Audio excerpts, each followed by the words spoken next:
Hello everybody, my name is KarlaRPG and welcome back to Let's Make a Game, episode 2. Now, as a matter of fact, this is actually my third time recording this video because the first two times I got about halfway through and then my audio decided, you know what, I didn't want to record anymore.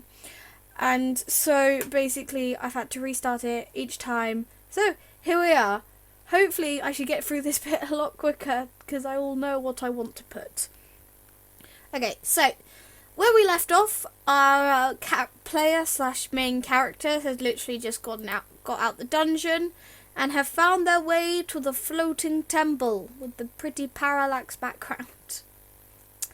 So first things first, I'm a realist. No, I'm kidding, that's so old. Anyway, what we're going to want to do is we're going to want to introduce our sorts of like game choices. So first thing, the only way I can display this is like first thing I do when I go to a game is I will an RPG game, and as I will go around and click on things. Like I will go and click on the angel, and I will go click on the statue to see if anything comes up. Now if a message doesn't come up now, then I won't click on something later, which is quite important if you want to have like a secret book that will speed up their item, depending on if they click on this bookshelf, and you don't want to make it obvious. But if you've done something here that allows them to click on it, then they might click on more things. So what we're going to do for this one is we're literally just going to make a little message of it's a statue of an holding an orb. Okay, so what we're going to do, instead of windowed, we're going to change it to dim and put that at the bottom. So it's literally just that. With this one, it doesn't have to be very fancy. It's really up to you, but for now I just prefer it. It's quite simple. It's covered in strange text. Now what you could do here is you could do it later on. You may give the reader the ability to understand different languages, and then if there is some way to come back up here, they may be able to click on it and find that it's not just covered in strange text. It has some love letter or graffiti. Actually, that would be quite funny. Do this big, I might do that part of the game, just have a big plaque and it looks all important, and then it's literally just some graffiti like ye olde tavern was here. I know that tavern's not a person, but oh well, who cares.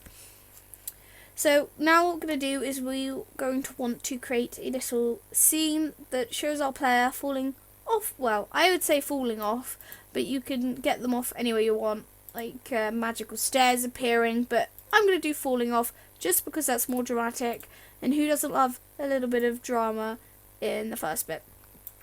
So what you're going to do is you want to change the trigger to event touch, and then let's just have the main character be a bit like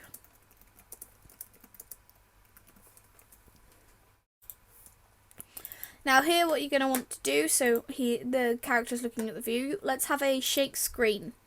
But instead of 1 second, which is 60 frames, we're going to have it as 120 frames, which is 2 seconds. And uncheck wait for completion, as that means that the text will continue, or the little item would continue as a screen shaking, so it gives a more of a natural effect. So let's do the stereotypical wah ... Okay, and that means that it's showing while the screen's shaking, which is good. So then what we're going to do is we're going to show a movement route, and for this we're going to press jump. Now I'm hoping that you guys all understand about X and Y axis from maths on graphs, but if not, I'll just quickly explain it now. The X axis is if you were going left and right, and then the y-axis are if you're going up and down. And so basically we're going to want the y-axis to go down and go forward. So we're going to press 2. And also on here, uncheck the wait for completion. So now what we're going to do is, before we do that, we're going to play the sound effect of fall. Okay, this is really, okay. Oh. Wait, there we go. So let's do it 70. And fade out screen. Let's have some. Ooh, the main character. Good old screaming. Depending on if you're. Yeah.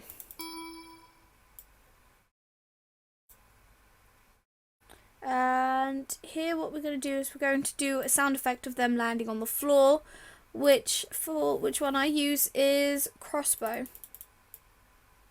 If I can find it, here we go. But instead of like that, I put it down to a low pitch, slightly higher pitch. So it gives the impression that they've landed on the floor. But this is where I then transfer them over, because I haven't done that yet. I'm just going to use that run thing. I'm really sorry, but before you forget, priority for this needs to be same as characters for it to work. Because otherwise you're going to try and click on it, and because it wants the event to be, if you wanted it as below characters, you'd put the event here, but it just looks neater if you put it here and put it as same as. So what I'm going to do is I'm going to make a new subcategory, and I'm just going to name it Earth, and on here I'm going to do a new map of literally, I'm just going to call it Woke Up Zone. But I'm going to change it so it's outside, and I'm going to increase the width and the height ever so slightly. Now, I won't go focus too much on mapping currently. You can do something called parallax mapping. Parallax mapping, which makes your map seem a lot more personal, personable. What? No, more personal, and it's a lot better if you want your maps to look slightly different. However, for now, I'm not going to do that. I'm just going to do some basic ones for now, and let's make our trees. I want that too. Let's make our trees too tall, not too tall, but too tall, just because I think that looks nicer. And then we're going to go into section B here, and we're just going to place a couple of trees around the place. Literally just in random places. You can even cut stuff off, maybe have the top of the tree here. But in the majority of the cases, you can have it like that, and then have some of these trees too.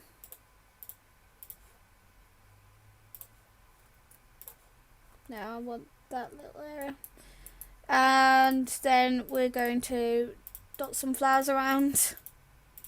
Like I said, it is very basic mapping currently, but it works for the sort of thing that we're going to do in this game. So that you can double up on those, so it makes that look all cool. You can put a couple of rocks if you so wish, but for now I think that's okay. Actually, I want that. There we go. Just 1, 2. There we go. I'm getting distracted. Stop. 3. There we go. So we're going to go back to our little event here on our floating temple. And here we're going to transfer player to Wake Up Zone. Let's put him there. So just above that.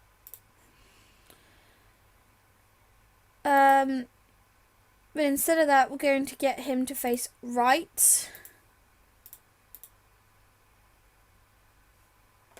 Okay, so the screen is still faded out, which is good. So then basically we can leave that there. And now we're going to go on to wake up zone. So if our character's here, what we're going to want to do is we're going to create a new event, and this is our first character. Actually, let's create the character first. I'm going to, by creating the character, I'm going to keep it very basic. I'm not going to make our own classes. We're going to keep those, but we're going to delete all those.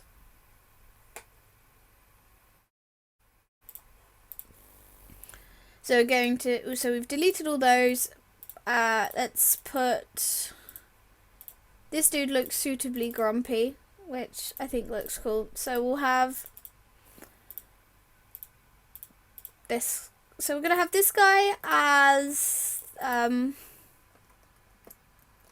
Taran. Bad name, I know. And then we're going to have his twin sister,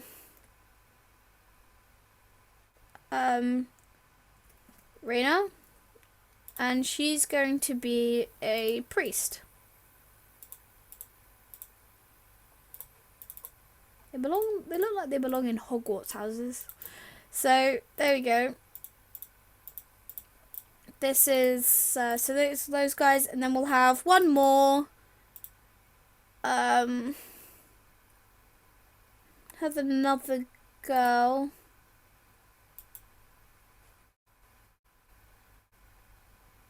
Let's go with this one. She looks kind of cool. She can be the crazy one. There we go. So we'll name, she can be a warrior too, because remember we can always add in someone else. And let's call her Morgana. Spell like that. Let's we're just gonna equip him with an axe, a hat, and a ring for now.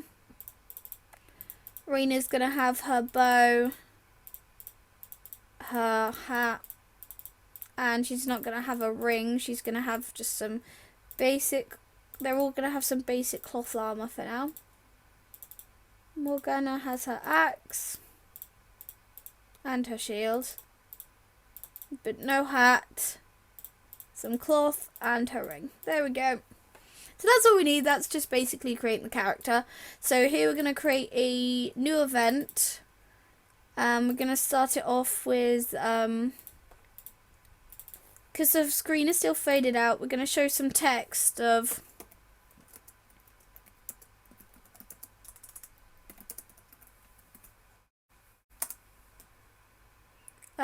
oi, wake up. And this is where we fade in the screen. Now we're going to do it, so we're going to show a balloon animation on this event. Let's go anger. He's just going to be a little pissed off just because he looks like that person that would just be annoyed at everyone.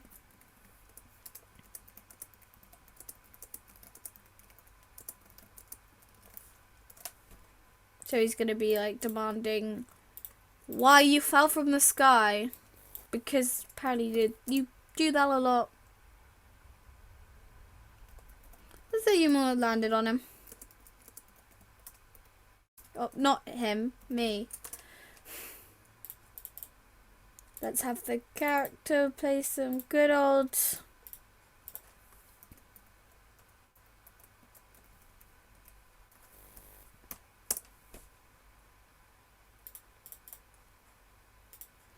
Okay, so I'm going to implement some choices in here in a second. So,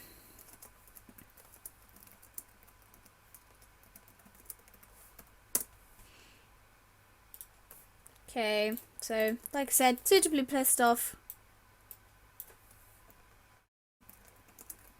Okay, now what we're going to do here is we're going to let the character choose the player choose their name. So we're going to show some text of the main character, but instead of just normal, I'm going to put it in the asterisk here.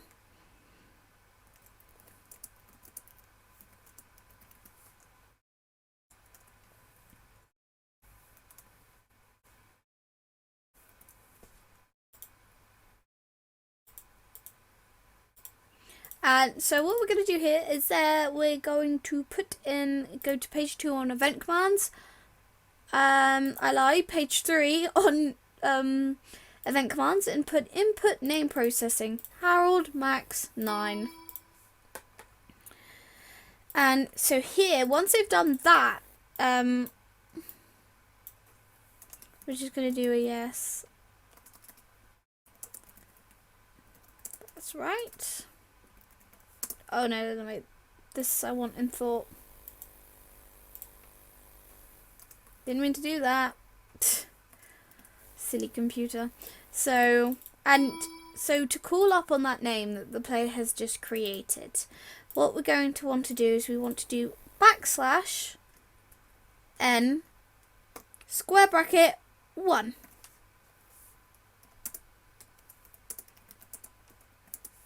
My name is character 1. Very less offensive.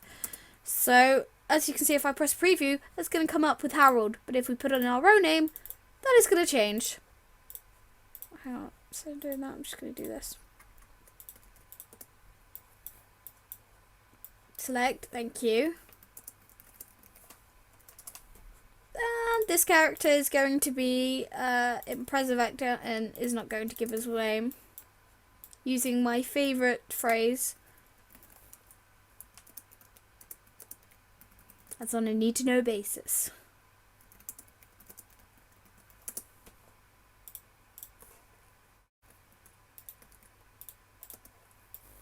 And you don't need to know. Okay, and obviously he's now going to have his little character exit. So what I'm going to do is I'm going to have him walk across to here, just by the tree, turn around and go, "Don't follow me if you don't want." And while he continues walking, screen's going to fade out and it's going to fade in, leaving the player allowed to do whatever they want. So we're going to go to set movement route, not for the player, for this event. And he's going to move right 3 times. And then he's going to turn left.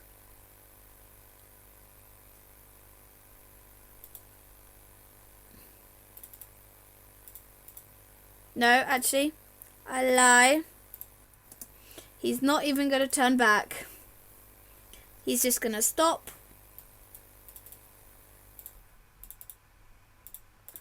And we're going to do it as a... If you do... Wait, is it this one? Yeah, so if you do this, that waits for a second, and then another dot, dot. So that all means it'll wait a quarter of a second before putting it, so it actually looks like it's waited. You could put another backslash and dot to get it wait for another second, but we'll leave it like this for now.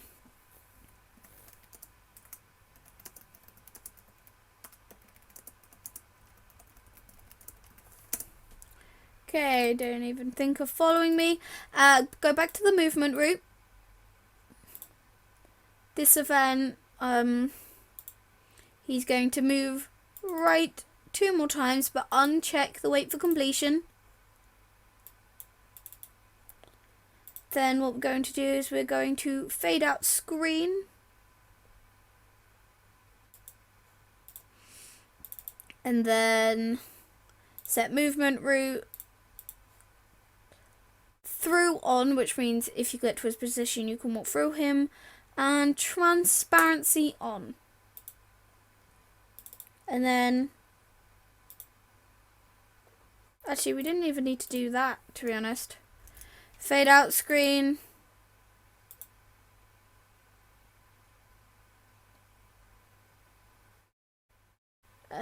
Control self switch. No, the one below it.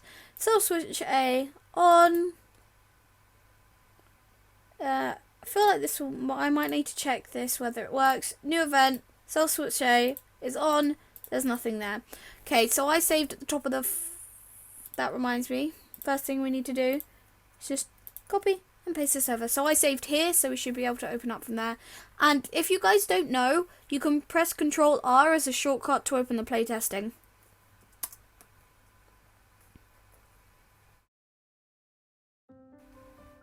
So I'm just going to continue rather than doing the cutscene again.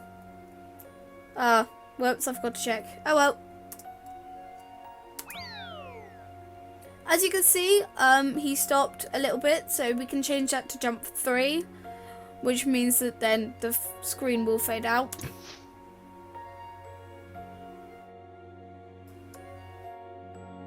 Don't know why that made me click. So here we go, we're back on the earth now. I'll change out the background music. So the little conversation, and now we have it. So let's call him... Let's call him Karl, just for the fun of it. What am I doing?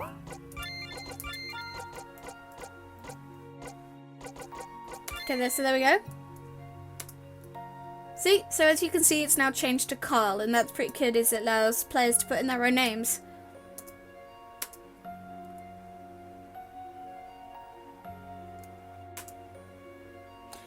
We can make that fade a little bit longer. We'll put on a wait screen. But there we go. That's the introduction to our first character.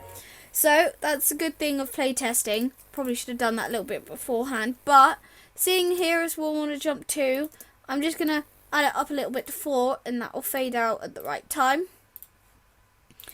And here what I need to change is, not only do we do that, we're going to wait for a frame, and then it's going to fade back in, and we're going to do that. And let's just do it for a little bit. Let's just do it for a little bit longer, and we're going to make the campsite. I don't want it like that. I want it outside.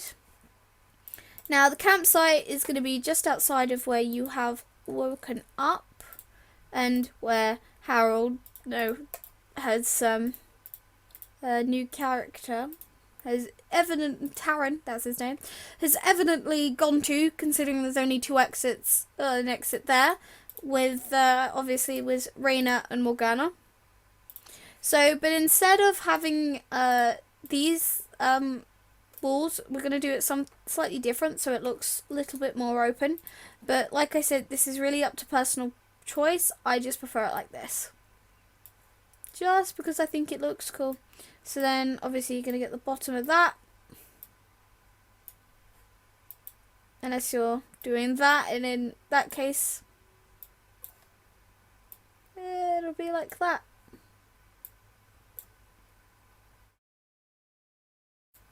But obviously try and get it roughly the same position, so like I can fit one in there, just so then it doesn't look like you've completely messed it up. But there you go. Actually, I'm gonna do that, and there we go. So that's a lot more open now.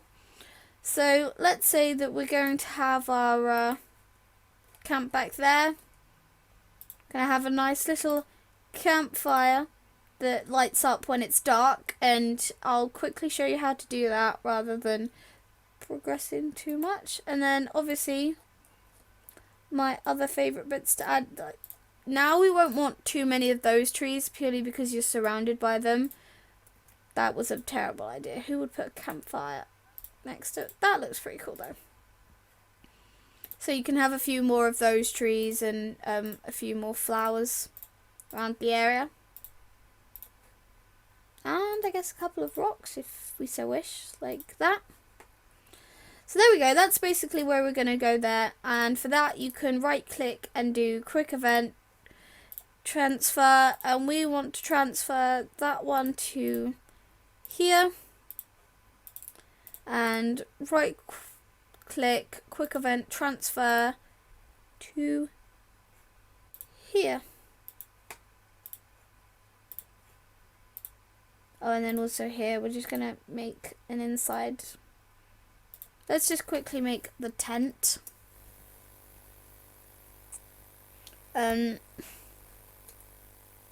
So So we can have some tent areas, which will be pretty cool later for like a couple of cutscenes, that sort of thing.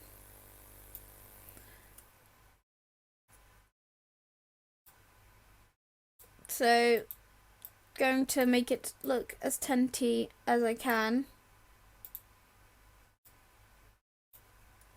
Obviously, it doesn't need to look exactly like one. Why am I doing that? That's what I want.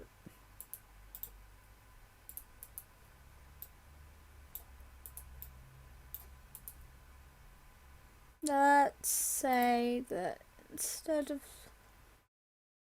that, we'll want it, obviously, we're going to want it like that.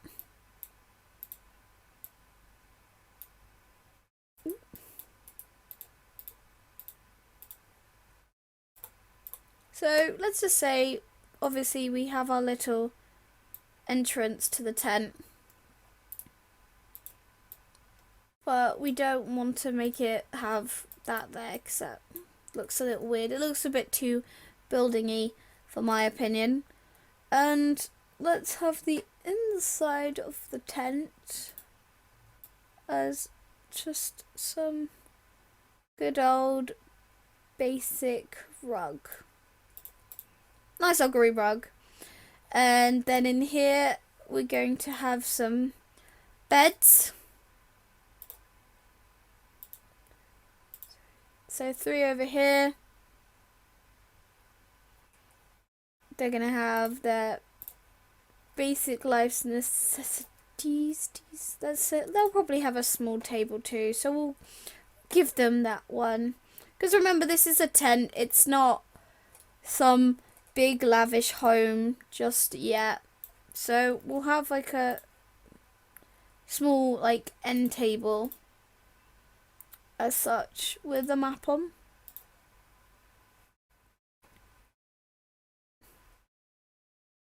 So in my opinion, I would say that's about it, because we can have the characters over here. Maybe another table with a small lantern on, but for now I think that's pretty cool. And we'll do, didn't want to do that, we'll do that. If you want, you can do this just to see what it will look like, but it will appear black. And then obviously here you'd have a transfer into the tent. And then what we'll do is we'll just have our little quick transfers here that lead us back out to the campsite. Obviously, because it seems a little bit bigger, we're still going to do that, but it's going to take them to the same place.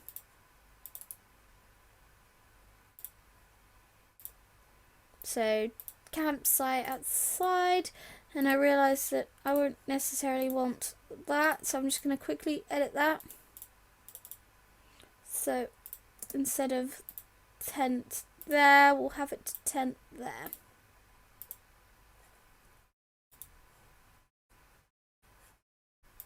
So let's quickly test that. From here, so falling off, that worked a lot better.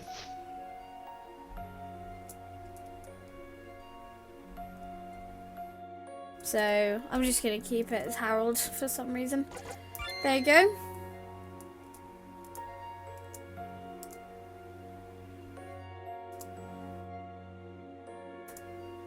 So fade out, wait for a screen so we're back in. And we're at the campsite. And that's the tent. So there we go. Next episode I'll be showing you, we'll have some character progression. We'll meet the other characters. I will show you how to light fires if it's night and how to put them out if it's day. And just add some, mess around with background music, and all in all have a general fun episode. Seriously, thank you guys so much for watching. If you have any suggestions of what you want to be in the game, whether it's bosses, characters, maps, dogs, Dug Goose, just leave a comment down below. Leave a comment if you liked it. You don't necessarily have to have any suggestions. thank you, like I said, thank you so much for watching. Like and subscribe if you enjoyed it. It would really help. Thank you so much. Enjoy game making, and I'll see you in the next episode.